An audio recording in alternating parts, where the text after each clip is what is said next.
Perkenalkan, kami dari kelas 12 Fisika 1, kami dari kelompok 1 Biologi. Nama saya Zura Zalebi Maharani. Nama saya Namira Zara Kurnia. Nama saya Winda Alicia. Nama saya Aurelia Zaira Saharbila. Nama saya Miracle Gratia Titania Sinaga. Nama saya Ardelia Caci Kirana. Dan kami akan mempresentasikan tentang DNA.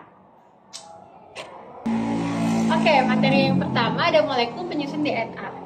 Jadi di dalam DNA ini ada 4 basa nitrogen yang merupakan unit pembentuk DNA, yaitu ada adenin, guanin, sitosin, dan timin. Sedangkan pembentuk RNA yaitu ada adenin, guanin, sitosin, dan urasil.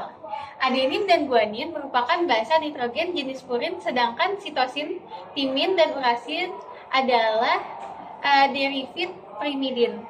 Adenin dan timin akan membentuk 2 ikatan hidrogen.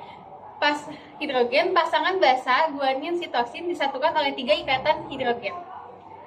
Molekul DNA bisa ditemukan pada setiap sel yang di dalamnya terdapat nukleus. Adapun struktur DNA terdiri dari nukleotida paralel. Molekul DNA pada kromosom memiliki rantai ganda yang berukuran panjang. Setiap rantai berjalan dengan cara berkebalikan dan kedua rantai tersebut saling bertaut dengan ikatan hidrogen. Beberapa komponen utama DNA adalah gugus fosfat, gula deoksiribosa, dan nukleo basa atau basa nitrogen. DNA double helix ditemukan oleh James Madsen dan Francis Crick pada 28 Februari 1953. Mereka berhasil menemukan struktur yang membentuk pada genetik pada sel-sel organisme. DNA double helix adalah bentuk fisik atau struktur dari DNA yang membentuk model 3 dimensi dari molekul DNA. Membentuk model 3 dimensi dari molekul DNA double helix terdiri dari 2 rantai spiral asam deoksiribonukleat. Bentuk struktur ini mirip dengan tangga spiral. Struktur ini terdiri dari 2 helix polinukleotida yang terjalin bersama membentuk spiral yang stabil. Setiap helix terdiri dari susunan nukleotida yang bergabung melalui ikatan hidrogen antara pasangan basa nitrogen di antara mereka. DNA double helix memiliki 2 rantai polinukleotida yang terbentang dalam arah yang berlawanan dan dihubungkan oleh ikatan hidrogen antara pasangan basa nitrogen. Pasangan basa nitrogen yang membentuk ikatan hidrogen ini terdiri dari adenin A dan timin T serta guanin G dan sitosin C. Bentuk fisik DNA double helix sangat penting dalam proses replikasi DNA, yaitu ketika sel memperbanyak diri dengan membuat salinan identik dari DNA. Struktur DNA double helix juga memungkinkan penyimpanan informasi genetik yang sangat besar dan kompleks pada molekul yang relatif kecil sehingga sangat penting bagi fungsi dan evolusi organisme hidup.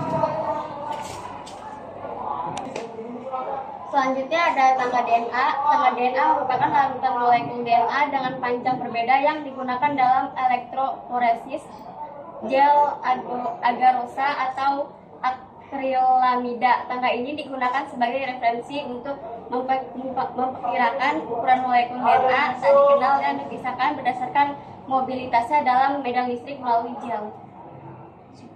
Selanjutnya, replikasi terhadap DNA. Replikasi DNA adalah proses penggandaan rantai ganda DNA pada sel. Replikasi DNA terjadi sebelum pembelahan sel. Prokariota terus-menerus melakukan replikasi DNA. Pada eukariota, waktunya terjadi replikasi DNA telah diatur, yaitu pada fase S siklus sel. Sebelum mitosis atau meiosis I, penggandaan tersebut memanfaatkan enzim DNA polimerase yang membantu pembentukan ikatan antara nukleotida penyusun polimer DNA. Proses replikasi DNA dapat pula dilakukan in vitro dalam proses yang disebut reaksi berantai polimerase atau PCR. Selanjutnya yaitu ada sintesis protein. Sintesis protein adalah proses pembentukan protein dalam tubuh makhluk hidup, termasuk manusia, yang dilakukan RNA atas kode atau perintah dari DNA.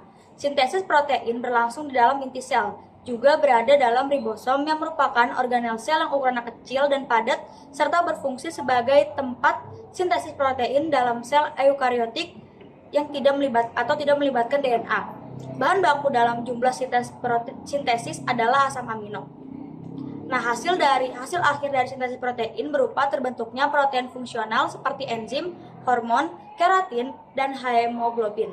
Tujuan utama sendiri dari sintesis protein adalah membentuk dan menyusun protein untuk kemudian dimanfaatkan dalam tubuh.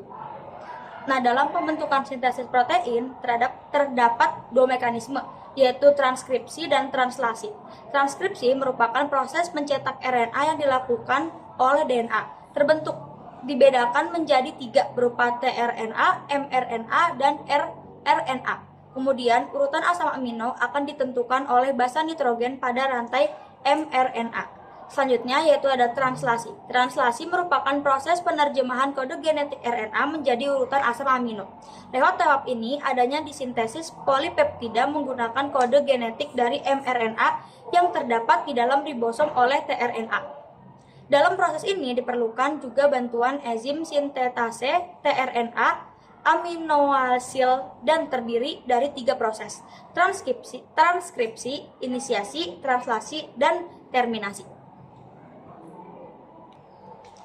Sekian dari kelompok kami. Waktunya mohon maaf. Wassalamualaikum warahmatullahi wabarakatuh.